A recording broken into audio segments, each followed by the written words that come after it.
칼폴리포모나의 교수로 계시는 박소원 박사님과 함께하겠습니다. 안녕하십니까? 네, 안녕하세요. 어서 오세요. 네. 안녕하세요. 네. 반갑습니다. 우정아 씨가 항상 소개하다 보니까 네. 순간적으로 확 입에 붙질 않아 갖고는 제가 약간 좀 더듬었습니다. 죄송합니다. 괜찮습니다. 네. 항상 계시던 정원님 안 계시니까 또 어색하네요. 그러게나 말입니다. 네, 분위기 거의 뭐 절간이죠, 썰렁하죠.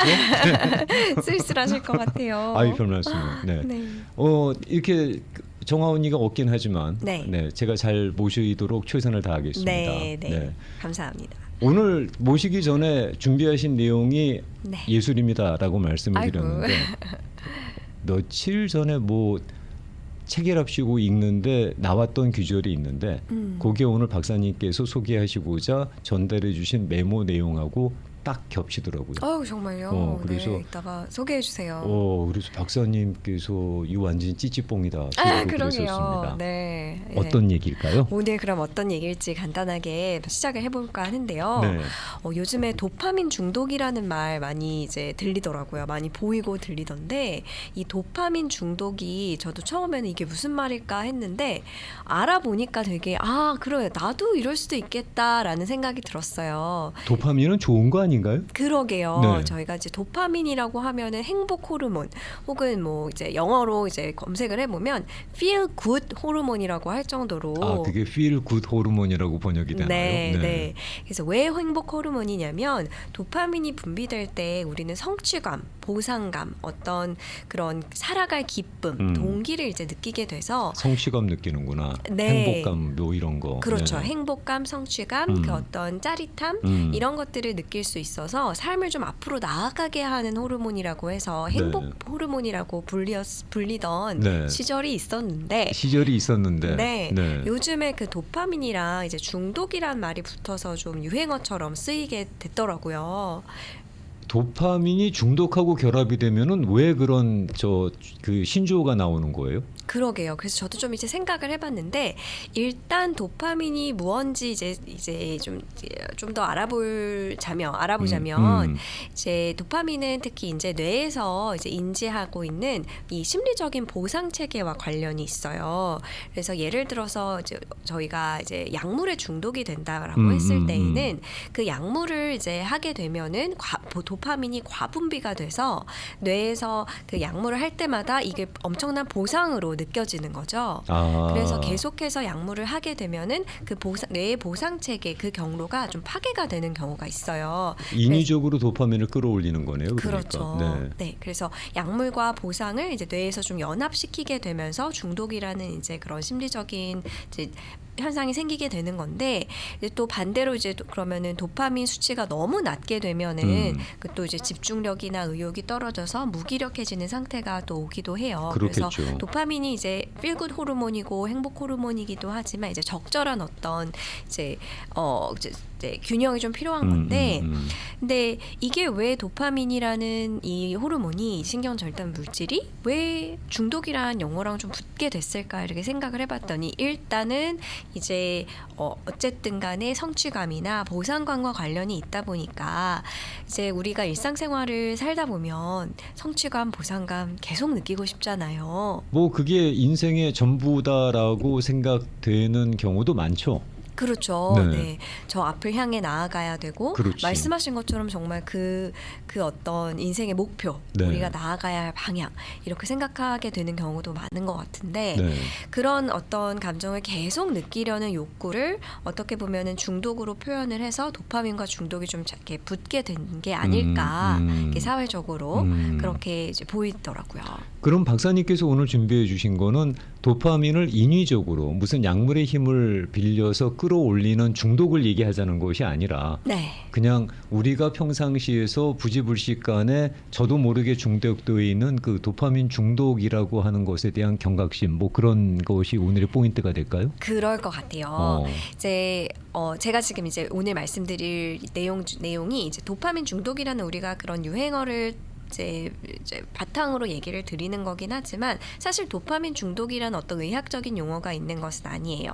그래서 어떤 현상들을 얘기할 때 중독이라는 표현을 쓰는 데에는 조금 용어 선택에 신중해야 되는 거는 맞지만 그렇죠. 어쨌든 도파민 중독이라는 말이 유행하게 된 데에는 좀 그런 이유가 있을 것 같아서 그 부분들을 좀 살펴보는 데 이제 집중을 하려고 합니다. 그 말씀 주시니까 저도 약간은 중독돼 있는 일인 중에 하나인 것 같은데 네. 끊임없이 결과를 만들어야 되고 성취감을 느껴야 되고 네. 주변으로부터 잘한다는 인정을 받아야 되고 네. 뭐 그런 것들이 나의 존재 가치처럼 인식이 되다 보니 네. 그런 것들이 뜸해지게 되면은 왠지 나 이제 감 떨어진 거야, 이제 늙은 거야, 이제는 뭐 다 옛날이야, 뭐 이런 약간의 위축감 같은 것들을 받게 되더라고요. 네, 네, 맞아요. 나에게 언제 성취가 있었지, 성취감이 언제였지, 어떤 그리운 마음으로 인해서 그것들을 계속 이제 추구하게 되는 그런 것도 어떻게 보면은 우리가 흔히 얘기하는 도파민 중독의 한 단면일 것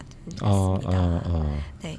그리고 또 도파민 중독이라고 했을 때 이제 좀 검색을 해보면 가장 많이 나오는 얘기가 그 휴대폰을 계속 보게 되는. 휴대폰 보는 게 도파민 중독하고 어떤 관계가 있어요? 어떤 관계가 있냐면 네.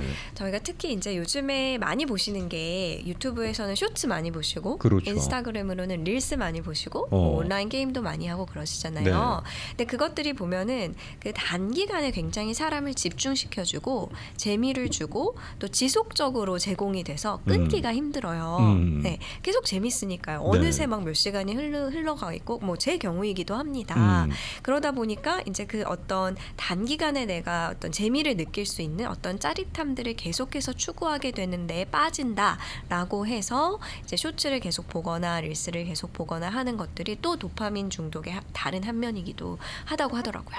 그럼 우리는 뭐 어차피 그거를 끊을 수 없는 지금 상황이다 보니 어느 정도는 예비 중독자들이네요. 그러면 이미 심각하게 중독되신 분들도 계실 수 있겠습니다만 본인이 정상이라고 생각을 하시는 분들조차도 심리학자나 또는 병리학자가 볼 때는 예비 중독자들 수준인 셈일 수도 있잖아요. 네, 이제 그 중독이라는 말을 쓸 때 의학적으로 접근을 하게 되면은 조금 더 뭐 어떤 기준이 필요하겠지만 본인이 생각했을 때 내가 빠져나오기가 힘들다, 끊기가 힘들다. 그리고 주변 예를 들면 주변에서는 너 좀 핸드폰 너무 많이 보는 것 같아라고 했을 때 약간 억울함이 튀어나오고 아니야라고 부정적인 아주 강한 부정을 보이게 된다. 핸드폰 많이 본다 그랬을 때 한 번도 인정하는 사람은 본 적 없어요. 네, 네. 다 아니래. 네, 아니야 나 별로 안 봐라는 마음이 나오면서 그러면서 또 봐. 네, 방어를 하게 된다라고 하면은 약간 내가 지금 이 휴대폰을 보는 데에서 벗어나는 게 힘든 게 아닐까 돌아볼 필요는 있을 것 같아요.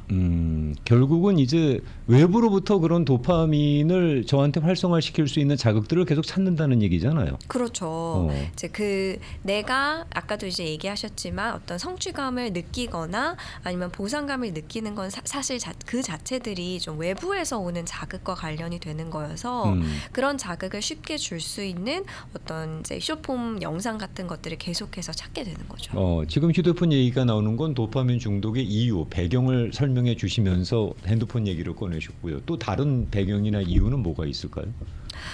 이제 아까 말씀하셨던 잠깐 얘기를 하셨던 계속해서 성취감을 느끼게 되는 것도 계속해서 성취감을 찾게 되는 것. 그렇죠. 뭔가 내가 지금 어떤 칭찬도 마찬가지일 것 같아요. 칭찬을 계속해서 받게 될 때 갑자기 칭찬이 없어지면은 내가 좀 다시 좀 약간 못하고 있는 건가? 다 그것들을 이제 좀 계속 찾게 되고. 그게 칭찬의 맹점이야, 그게. 그렇죠. 네. 네. 인정을 갈구하게 되고 이런 것들이 조금은 내가 좀 더 어떤 나의 인생에 어떤 재미나 자극을 줄 수 있는 요소를 찾게 되는 그런 길이 아닐까. 그런 면들도 사실 우리가 흔히 얘기하고 있는 도파민 중독과 관련이 있을 것 같습니다. 외부의 자극이나 어떤 외부의 환경으로부터 우리가 자기 자신의 그 만족감, 성취감 이런 것들을 평가받는 환경이라서 그게 더 취약한 걸까요? 그런 면에서?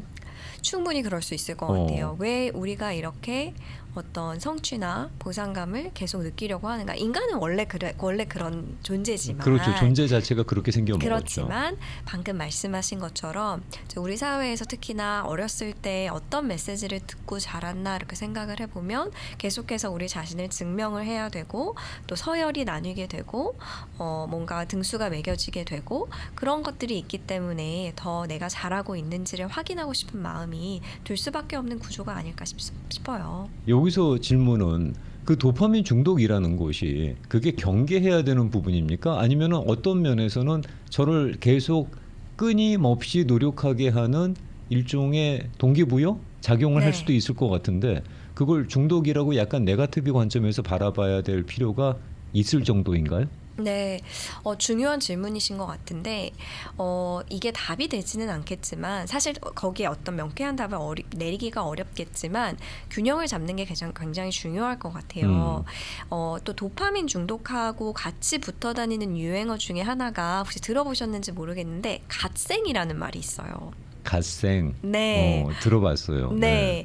정말 열심히 사는 사람들을 네. 얘기하거든요. 그래서 그 갓생 블로그다, 브이로그다라고 네. 하면은 이분들의 정말 하루 24시간 꽉 짜여진 그 어떤 일상들을 좀 엿볼 수 있는 영상들도 많더라고요. 하루에 필요 없는 순간은 없어.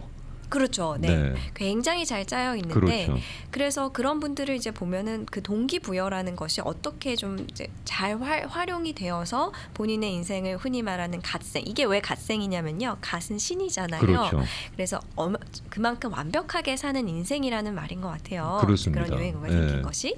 그래서 그게 보면은 그 갓생이라는 말이 유행하는 것도 그렇고 도파민 중독이라는 말이 유행하는 것도 그렇고 우리 사회에서 얼마나 그 성취, 보여지는 것, 그리고 열심히 사는 것, 그리고 끊임없이 채워야 하는 것에 대해서 신경을 쓰고 요구를 하는지를 좀 엿볼 수 있는 것 같아요. 실제로 그런 요구를 강렬하게 받죠. 네. 결과가 없으면은 존재 가치를 부정당하는 세상에 살고 있으니까. 네, 그래서 그런 면들이 이제 어떤 긍정적인 면으로만 본다면 말씀하신 이제 동기부여나 정말로 어떤 목표를 이루거나 이런 과정들이 되겠지만 또 한편에서는 우리 사회가 이제 그런 어떤 성취 보상 이런 것들을 얘기하는 것도 있지만 또 한편에서는 정말 쉴 시간이 없어서 정말 우리가 과로사도 있고 쉴 시간이 없어서 가족과 함께 친구와 함께 지낼 시간도 없고 계속해서 그 어떤 이제 앞으로 나아가야 한다는 압박과 이런 것들 때문에 정말 개인적인 시간도 없고 내가 좀 나 자신에게 좀 어떤 조금은 쉬어갈 시간을 주는 어떤 이런 여유가 없어지고 이런 면도 분명히 있기 때문에 쉬어가면은 도태되는 것 같죠. 쉬어가면 도태되는 게 아닐까, 네. 내가 안주하게 되는 게 아닐까, 나태해지게 되는 것이 아닐까라는 어떤 그런 걱정도 있고 이런 것들이 주는 어떤 좀 부정적인 결과도 있잖아요. 이런 어떤 쉬지 못해서 결국엔 아까 이제 극단적으로 말씀을 드렸지만 어떤 과로사가 있을 수도 있지만 또 우울증이나 불안이 올 수도 있고 여러 가지 심리적인 건강을 해칠 수 있는 결과도 있기 때문에 어떤 그런 두 단면을 좀 균형적으로 봐야 되는 것 같습니다. 균형이라고 처음에 그 화두처럼 말씀해 주신 이유가 그거네요. 그러니까 네. 적당히 쉴 수도 있어야 되고 적당히 스스로한테 관대할 수도 있어야 되고 그렇죠. 그러면서도 결과를 얻는 데는 뭐 그래도 부지런해야 되고 뭐 그런 균형이 있는데 근데 관성의 법칙이 여기서도 저는 적용이 된다고 생각하는데 사람이 일단 가다 보면은 잘 안 멈춰지잖아요. 그렇네요. 그리고 네. 멈추고 난 다음에 잘 못 움직이잖아요. 그 다음에는. 그 제가 33년 넘게 방송하고 있는데 저도 안식년을 갖고 싶어요. 다른 분들처럼. 한 네. 1년, 2년 쉬었으면 좋겠어요. 네. 그런데 못 쉬는 이유가 쉬고 나면 그다음엔 방송감이 떨어져서 복귀를 못해요. 그거는 그냥 떠나자는 얘기지. 네. 그렇게 1년씩 쉬고 복귀해서 그 감을 유지하는 경우를 저는 잘 못 봤어요. 떨어져서 오더라고요. 확실히. 네. 그러다 보니 무서워서 못 그만두는 거거든요. 계속 네. 가는 거거든요. 네. 근데 마찬가지 아니겠나요? 아무리 쉬어가자 그러지만은 글쎄 그게 쉬어갈 수 있는 속도가 아닐 텐데 싶은 거예요. 네. 그래서 뭐 쉼에 대한 얘기도 그렇고 계속해서 뭐 목표를 달성해야 된다라는 얘기도 그렇고 본인이 생각하는 쉼이 무엇이고 본인이 생각하는 목표 달성이 무엇이고가 가장 중요한 것 같아요. 이제 지금 말씀하셨다시피 방송을 쉰다라는 것이 나에게는 어떤 쉼으로 다가오지 않는 이유는 내 인생에 그보다 더 중요한 가치들이 있기 때문이라고 생각을 하거든요. 그래서 내가 나에게 쉼이 어떤 것일지 스스로 정의하고 그것들을 좀 이제 일상에서 적용을 할 수 있다면 충분히 균형을 잡아가고 있는 것이라고 생각하는데 그게 참 주변에서 쉼이란 이런 것이다. 그리고 목표 달성은 이런 것이다 하는 얘기들에 휘둘리다 보니까 더 이렇게 좀 내 어떤 기준을 가지고 나에게 쉬는 시간을 주고 이런 것들을 좀 의구심이 드는 게 아닐까 싶어요. 근데 사람이라는 게 그 박사님 이것도 엄한 얘기인데 지금 말씀해 주신 그 균형을 잡는다라는 것이 그게 사람의 의지로 가능할까라는 생각이 들어서 여쭤보는 거예요. 네. 어차피 우리가 학교 때도 공부해라 그러면서 사회와 학교와 부모님께서 짜주신 스케줄에 저희를 우겨 넣잖아요. 네. 그리고 하니까 그만큼 뭐 공부해서 성적 나와서 대학 가고 뭐 이랬던 거잖아요.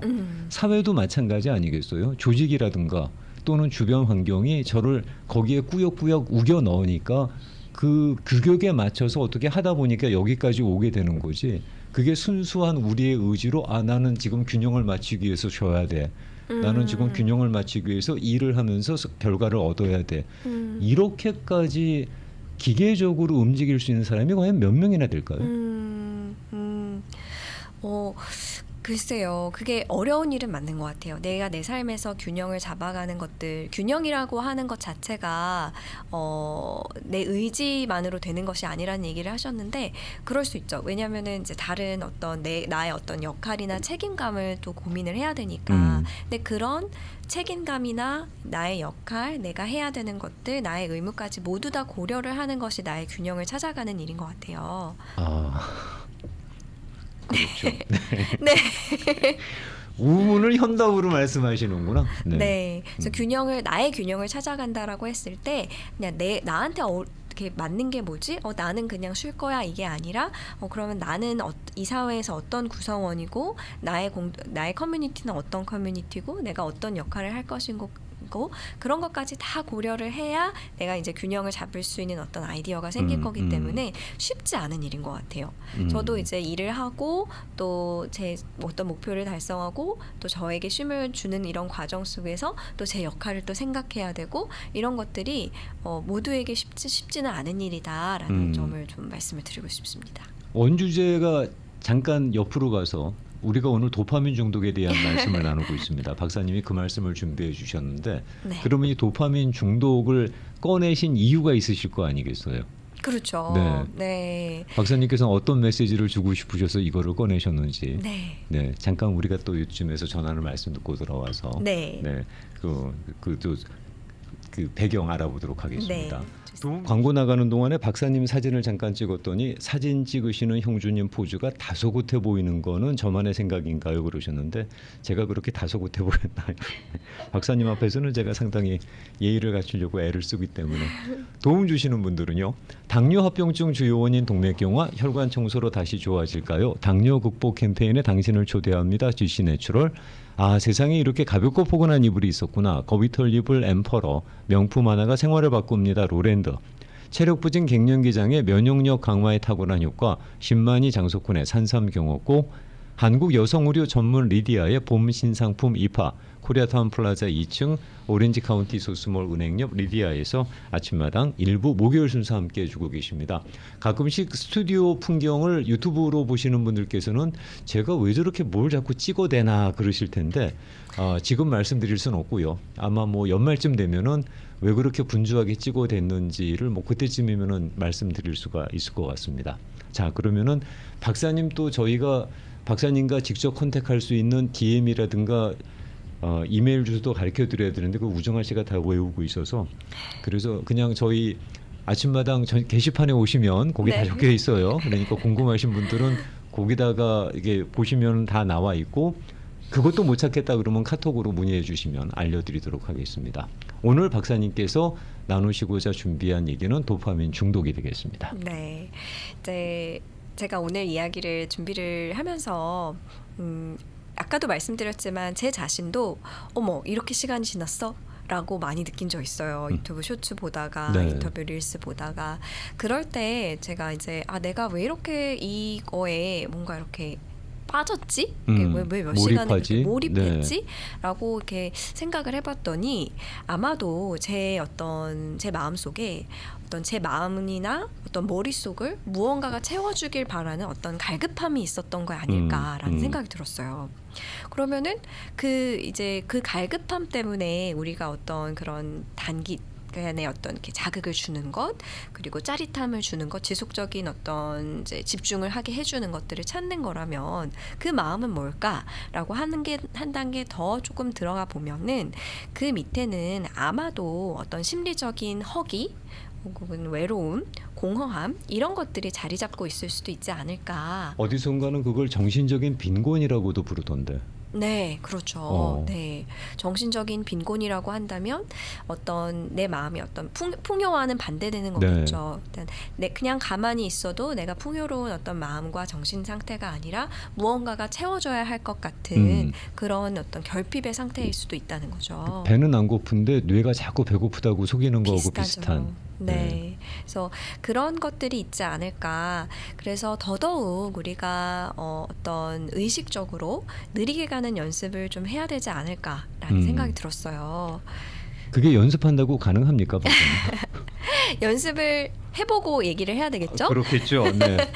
또 어리석은 질문을 현답으로 주셨다. 해본 적이 없죠, 진짜 우리가 연습을. 네. 네. 근데 그게 그 느리게 가는 연습이 뭘까라고 한다면 어떤 그 기대를 지금 내가 가지고 있는 기대가 무엇인지를 좀 살펴보는 일 같아요. 인생이 뭐 제가 인생을 많이 살아본 것도 아니지만 좀 중요하다고 생각되는 점이 인생이 이렇게 좀 제가 이제 그나마 살아온 인생을 비춰봤을 때 늘 뭔가 채워주지를 않더라고요. 그렇죠. 네, 뭔가 바라고 뭔가 왔으면 좋겠고 새로운 게 있었으면 좋겠고 재밌었으면 좋겠고 지루하지 않았으면 좋겠고 이런데 그게 늘 있지 않더라고요. 근데 그것을 바라는 마음이 당연히 생길 수밖에 없는 것 같아요. 심심하고 재미없고 지루하다 보니까 그런 마음이 생길 수밖에는 없지만 내가 그러한 어떤 욕구 때문에 갈급함 때문에 단기간에 빠지는 무언가를 찾고 있다면 좀 그 반대의 것들이 뭐가 있을지 좀 스스로 생각을 해보시면 좋지 않을까 싶어요. 그 반대의 것으로 뭐가 있을까요? 뭐가 있냐면 이제 생각을 해보는 게 하나가 있을 것 같아요. 내가 마음을 자꾸 채우고 싶다면 내 마음이 비워져 있어도 괜찮다. 내 마음이 조금 심심해도 괜찮고 이제 어떤 재미없음, 지루함들이 나의 부족함을 얘기하는 게 아니라 그냥 시간이 흘러가는 것을 얘기하는 거다. 그리고 또 내 마음을 좀 알아주는 것도 필요하겠죠. 무언가를 원하고 무언가가 좀 변했으면 좋겠고 어떤 자극이 있었으면 좋겠고 이런 것들이 자연스러운 마음이라는 내 마음을 알아주는 것도 좀 필요할 것 같습니다. 박사님 그 말씀에 소름이 확 끼쳤는데요. 네. 제가 봤던 책이 바로 그 말씀이 사실은 포인트였어요. 아 그런가요? 네. 어떤 것들이 있었나요? 그 예전에 제가 전공이 철학이다 보니 네, 그 네. 쇼펜하우어 아저씨가 그런 네. 얘기를 했었던 거에 기억이 나요. 왜 우리가 행복해야 된다고 생각하십니까? 네. 그게 그 아저씨가 했던 얘기거든요. 네. 이게 무슨 말이야 방구야 이랬거든요. 우리가 행복하려고 사는 건데 우리가 왜 꼭 행복해야만 된다고 생각하십니까가 그 사람이 네. 던졌던 화두였던 거죠. 네. 근데 요번에 읽은 책에 박사님께서 주신 말씀과 비슷한 얘기. 갑자기 제가 박사님 말씀에 제가 책 읽고 독후감을 말씀드리는 것 같아서 너무 죄송합니다만 아닙니다. 네. 심리학자 되시는 분이 쓴 건데 미국 분인데 우리의 삶은 드라이합니다.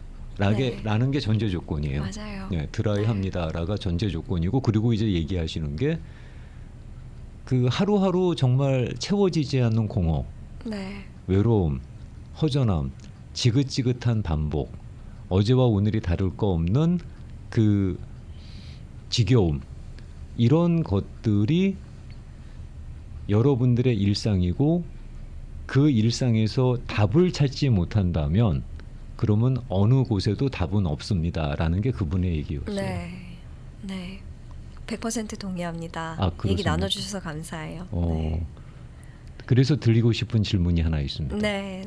사실은 그분한테 물어봐야 되는데 그걸 박사님한테 여쭤보는 게 참 생각이 얼추 비슷한 것 같으니까 네. 제가 최선을 다해 답을 해보겠습니다. 정말 답은 있는 겁니까? 그 안에서? 지금 말씀해주신 네. 그 안에서 답을 찾지 못하면 다른 곳에서도 답을 찾을 수 없다가 그분의 결론이던데 그래서 들었던 질문은 정말 그러면 그 일상 안에 답이 있냐는 겁니다. 그렇게 우리가 허전함을 받아들이고 지겨운 반복을 받아들이고 뭐 딱히 뭐 성취감이 없는 그런 그 공허함을 받아들이고 네. 그러다 보면은 정말 그 안에서 답을 찾을 수는 있는 거냐는 거가 질문이었거든요. 네. 제가 그 책을 쓴 저자도 아니고 제가 쇼펜하우어도 아닙니다만 네. 제가 그 사람들보다 더 존경하는 게 박사님입니다. 아이고 감사합니다. 어떤 말씀을 드릴 수 있을 것 같냐면 그 답을 찾는 것이 무엇인가에 대해서 그거부터의 약간 물음표를 던진 게 아닐까 싶어요. 뭔가 일상에서 답을 찾는다, 일상에서 행복을 일상에서가 아니라 행복을 찾는다, 무언가를 계속 찾고 답을 내리고 내가 어떤 명쾌함을 가지고 그것들이 아까도 이제 처음에 말씀드렸지만 어떤 내 삶을 앞으로 나아가게 하는 부분도 분명히 있습니다만 그것들을 계속해서 찾게 되다 보면 아까 얘기하신 관성의 법칙에 의해서 이만하면 됐을 때에도 계속 무언가를 찾고 채우려고 하고 앞으로 나아가려고 하고 하는 것들이 조금 이제 지나치게 될 수도 있다. 그렇죠. 나의 의지하고는 상관없이 그 속도감 때문에 밀려가는 거겠죠. 네. 그럴 때에는 사실 이게 답이라고 드릴 수는 없지만 잠깐 지금 이 자리로 돌아와서 내 주변을부터 조금 살펴보는 게 필요할 것 같아요. 그러니까 우리가 예전에 좀 몇 년 전에 유행했던 용어인데 소확행이라고 했었죠. 소소하지만 확실한 행복. 그렇죠. 네. 그런 것들이 유행했던 것도 사실 보면은 우리가 정말 일상 속에서 놓치고 있는 행복들이 많기 때문에 좀 돌아보자라는 의미였던 것 같거든요. 그래서 어떤 도파민 중독과 좀 반대되는 개념이겠죠. 내가 지금 일상에서 무언가가 어떤 재미와 어떤 뭐 자극과 이런 것들을 찾고 있을 때에는 정말 일상이 지루하고 그냥 놓치게 될 수밖에 없는데 그럴 때 좀 쉽게 놓친 것들이 그냥 정말 이제 뭐 좋은 날씨였다면 뭐 예쁜 하늘도 그냥 놓치게 되고 왜냐면은 계속 자극을 찾게 되니까 어떤 내 주변에서 항상 함께했던 행복들을 놓치기가 쉬워지는 것 같아요. 그래서 그런 말들도 보면은 지금 내가 옆에 있는 내가 정말 이렇게 닿을 수 있는 행복을 놓치고 있다면 닿을 수 없는 행복은 놓칠 수밖에 없다라는 말이 아닐까 싶습니다. 그렇죠. 내가 닿을 수 있는 행복도 행복으로 느끼지 못하는데 그렇죠. 아직 다가오지도 않은 행복이 정작 내 앞에 있다 그래서 그걸 행복으로 인식할 수는 없겠죠. 네. 그런 말이 아니었을까 생각을 합니다. 네. 갑자기 드린 질문인데 어떻게 저렇게 답변을 하시죠? 참. 네, 제가 괜히 그 쓸데없는 철학자, 쓸데는 다 있었죠. 네, 그분들 철학자들보다 제가 박사님도 존경하는 이유가 아이고, 아닙니다. 네, 참 이런 그 깔끔한 대답을 주셔서 더 아이고. 그런데 자 그러면 오늘 다시 도파민 중독에 대한 정리로 들어가도록 하겠습니다. 네. 도파민은 아까도 처음에 말씀을 드렸지만 feel good 호르몬이라고 해요. 그래서 어떻게 보면은 우리 삶에서 중요한 우리 삶을 앞으로 나아가게 하는 이제 중요한 호르몬이라고 이제 얘기를 드리고 싶고요. 그럼에도 불구하고 우리가 도파민에 중독을 붙이는 이유는 우리가 정말 그 성취감을 느끼고 싶은 우리 안의 열망, 어떤 갈구가 아닐까 싶습니다.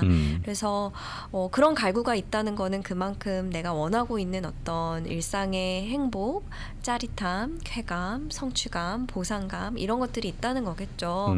그래서 아마 일상은 원래 드라이한 거예요. 일상은 원래 지루한 거예요. 라는 말이 반갑지 않게 들리실 것 같아요. 네. 그래서 우리가 지금 해줄 수 있는 것들은 또 서로에게 자신에게 해줄 수 있는 것들은 정말 그분의 행복을 빌어주는 마음으로 원하는 게 오시길 바랍니다 라고 서로 빌어주는 것 그런 것들이 지금 우리가 자신에게 또 서로에게 해줄 수 있는 일이 아닐까 싶어요. 모르죠. 그렇게 빌어보면 정말 올 수도 있잖아요. 원하는 것들이 내가 쫓고 있던 행복이.